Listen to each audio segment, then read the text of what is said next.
Welcome or welcome back to my channel. I really appreciate you being here today. Thanks so much to everybody who's been watching and commenting and liking my videos so far. It means the absolute world to me. Thank you so much to everyone who's subscribed as well. I really appreciate it. Today we're here with the next part of the seasonal sampler, and we're going to be looking at the autumn blocks. So we're going to be talking about how to make this branch with the berries on, the mushrooms, the acorns and the oak leaves. These blocks use a mixture of appliqué, English paper piecing and some embroidery stitches too. So let's get started. To find the templates for these two blocks, be sure to check in the description box below this video. You'll find a link to my website, and there will be a free downloadable PDF document which has the templates and some written instructions to tell you how to do these blocks. They're very brief written instructions, as this video is the main part of the instruction. The main product I use for these blocks is the Ashmead Designs Hexiform, and rather than buying it in pre-cut shapes, when I'm doing unusual shapes like these, I buy the Hexiform sheet. It comes in a pack like this, and then you can just cut whatever you want out of the sheet. It's a large piece.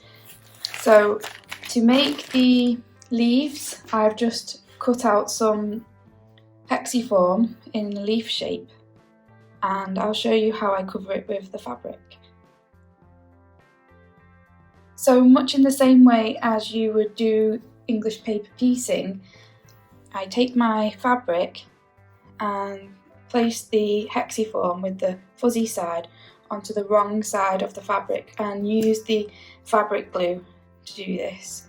So just add a few dots just to keep it in place, and then exactly as you would for English paper piecing, take your scissors and just cut around your shape, leaving about a 1/4 inch seam allowance.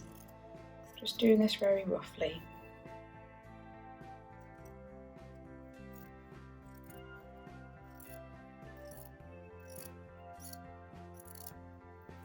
Like so. Next, you need to put some glue down one side of your leaf and use your fingers to gently just press the fabric over the edge, trying to keep it as smooth as possible. And then you want to do the other side in the same way. So don't worry about putting too much glue on. The glue will really help to keep everything in place. There we go. And I always just play about with it until I'm happy and fold the tails over and then back on themselves, so you get a nice point at the tip of your leaf. And again on the other side as well, like so. And just play about with it until I'm happy with the shape. There we go. So once you've made your leaves, you will need to do an appliqué stitch to attach them to your backing fabric. And then I added a stem stitch of embroidery across the leaf for the main central vein. But it's entirely up to you what stitch you would like to do across there. You could do a back stitch. I also did exactly the same thing that I demonstrated with this to get the branch. I laid it on some fabric, again with the fuzzy side down, and put some glue on it.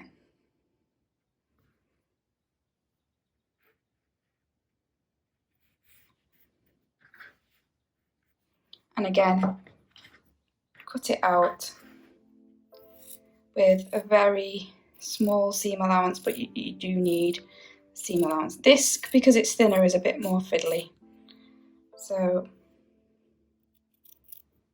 just cut it out like so.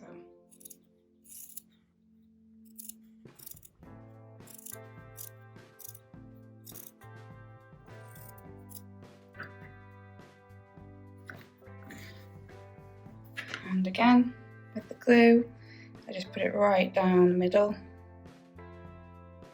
and fold the edge over. You can take your time doing this. Make sure you get it exactly how you want it to be, and you might need to add a bit more glue because your seam allowances will overlap. But once you've done it, it will look something like that, and if you get a bit of a lumpy edge, just press it down with your finger so it will look like that, and then just put a dab of glue on the ends to fold the raw edge of the end under.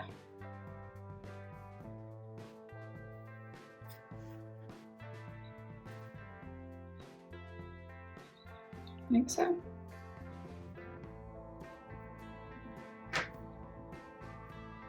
So then you'll want to position it on your block and attach it with an appliqué stitch, just as you did for the leaves. And I did exactly the same thing for the mushrooms. The mushrooms are in two parts, so you'll need to cut out the top part of the mushroom from hexiform and the bottom stalk, and wrap your fabric around it in the same way, and then I appliqued the stalks on first and then put the mushroom over the top. If you're not using hexiform, you can do a raw edge appliqué or you could do needle turn appliqué, but those are not techniques I'm really going to go over today, just for time and because it is the hexiform that I did actually use, and I really like that technique. It makes it really easy, but it is possible to do these shapes without. For the rest of this block, you'll need to use backstitch to do the branch embroidery and French knots for the berries.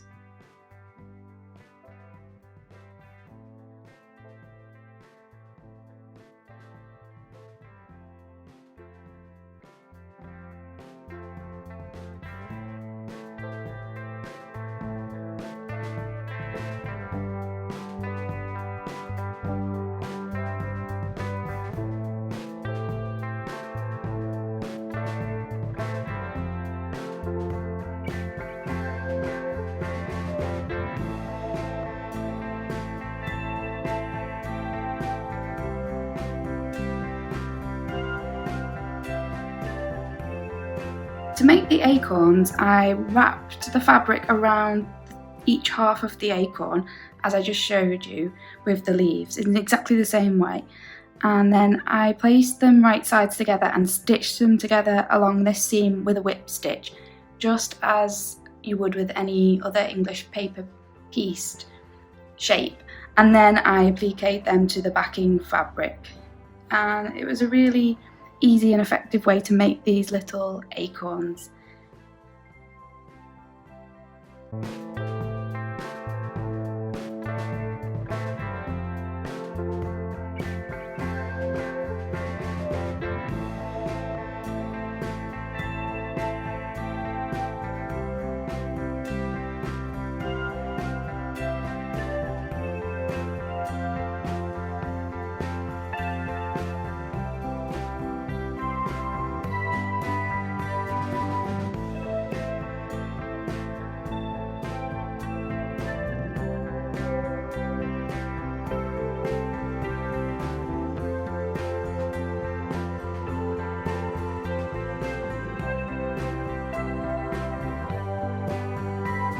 The oak leaves in this block are actually made using raw edge appliqué.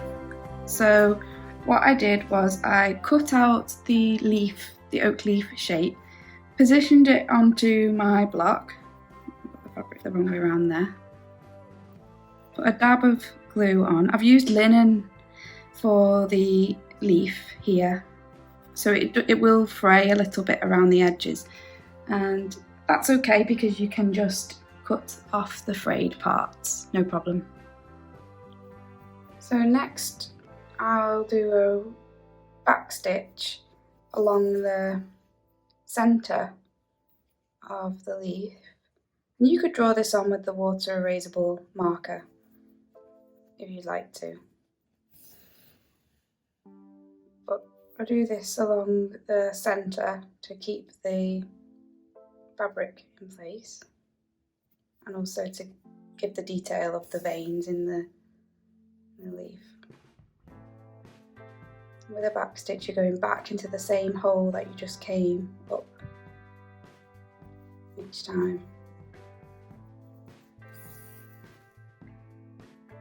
And take the needle back right in the same hole there, but then forward another stitch length there.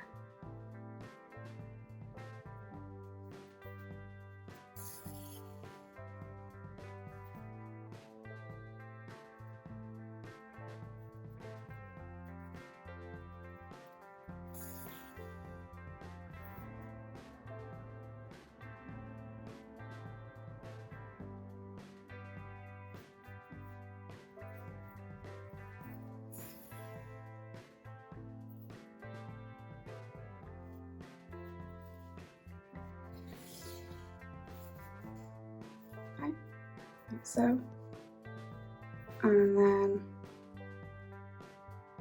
add some of the little side veins like this.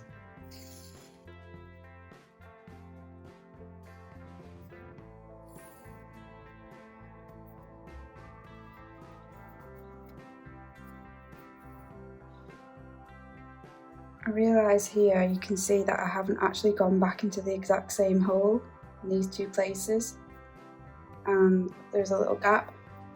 When I'm sewing on camera I can't see as well as when I sew in real life, so sometimes things are not perfect, so do make sure your back stitch goes right in and there's no gap. To give this lovely effect along the edge of the leaf, and to hide the raw edge of the fabric, I did a chain stitch, and I'll show you how to do that now. Bring your thread up, and you want to make a loop, a bit like when you're doing a lazy daisy stitch, but this time you're going to connect them together. So you've got your thread wrapped around the back of the needle, like so. Pull your needle through,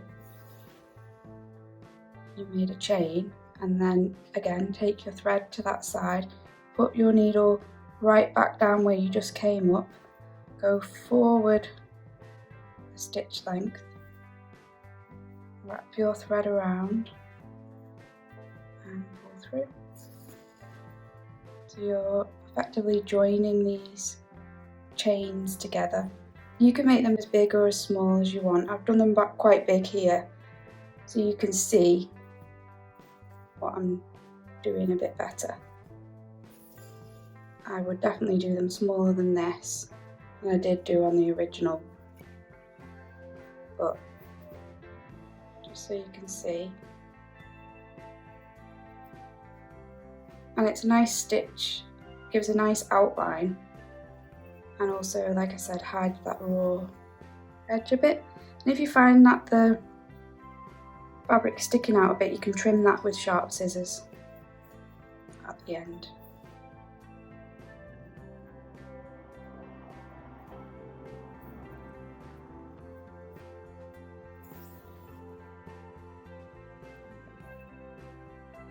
So I'll show you again on the original. I did them much smaller, and the holes, I pulled it tighter, and it does, you can see a bit of the linen poking up, but it's okay. So I hope that's explained enough detail how to make this panel. Like I said, there is a downloadable PDF to give you the templates. You can print that out, cut them out, place it on your hexiform and cut your hexiform to the same size, and you can cut your fabric leaves the same, or you can just use it as a reference and do it in your own way. You can make your mushrooms any size that you want. So I hope you've enjoyed this video. Please give it a thumbs up if you did. Thanks to everyone who's making this along with me.